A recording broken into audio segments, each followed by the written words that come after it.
Hello everyone, ये जो question है वो जेईई एडवांस 2020 का है और ये मोल कंसेप्ट का क्वेश्चन है और इसको आप इनऑर्गेनिक से ही लिया गया है, बट इसमें मोल का ही काम है। तो चलिए क्वेश्चन देख लेते हैं। Dissolving 1.24 gram of white phosphorus in boiling NaOH solution.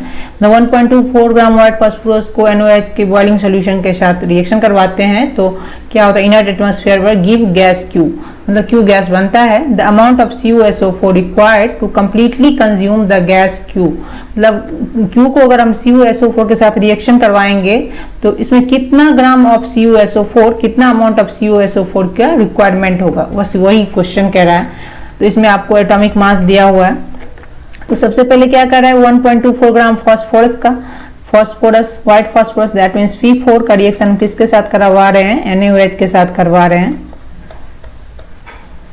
तो आपका इसका अगर रिएक्शन हम करवाते हैं तो एक तो फॉस्फीन बनता है PH3 फॉस्फीन गैस, और एक आपका बन जाएगा सोडियम हाइपोफॉस्फेट। ठीक है, तो ये हो जाएगा आपका NaH2PO2।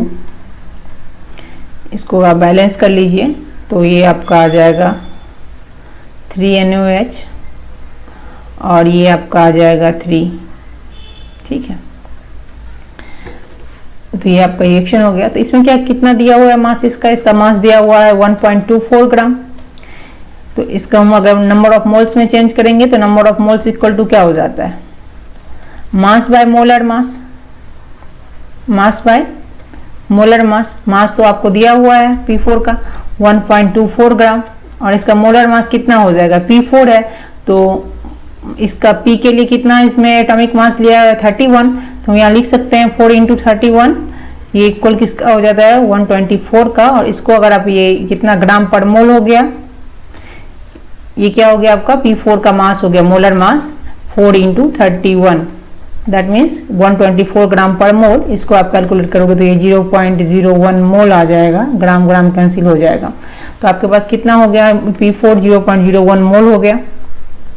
तो अब क्या कह रहा है, इसमें जो ये गैस बन रहा है फॉस्फीन, जो Q गैस है, इसका रिएक्शन CuSO4 के साथ करवाते हैं। तो PH3 का रिएक्शन किसके साथ हो जाएगा, PH3 का रिएक्शन आपको CuSO4 के साथ हो जाएगा।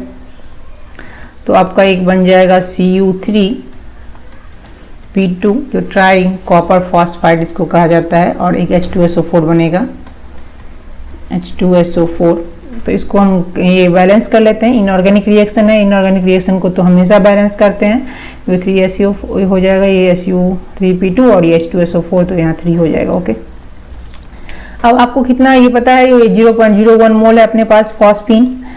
तो इसका मोल निकालेंगे तो आप देख रहे हो 2 मोल PH3 रिक्वायर्ड,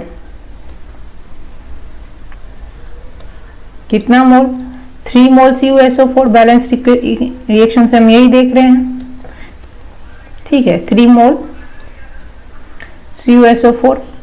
तो अपने पास कितना है 0.01 मोल है। PH3 रिक्वायर्ड कितना मोल, तो ये हो जाएगा 3/2 इंटू 0.01 मोल। इसको हम कैलकुलेट करेंगे तो ये आपका आ जाएगा 0.03/2 मोल CuSO4, इतना चाहिए। तो आपको इसका मास निकालना है तो CuSO4 का पहले मोलर मास निकालेंगे, क्योंकि मास इक्वल टू क्या होता है, मास इक्वल टू होता है मोल इंटू मोलर मास।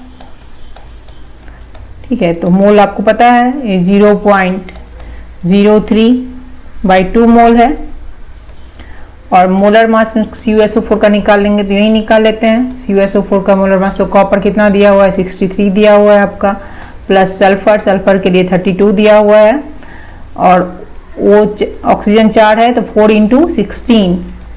इसको आप कैलकुलेट करोगे तो ये 159 आएगा। ये मोलर मास हो गया, तो ग्राम पर मोल मिलेंगे।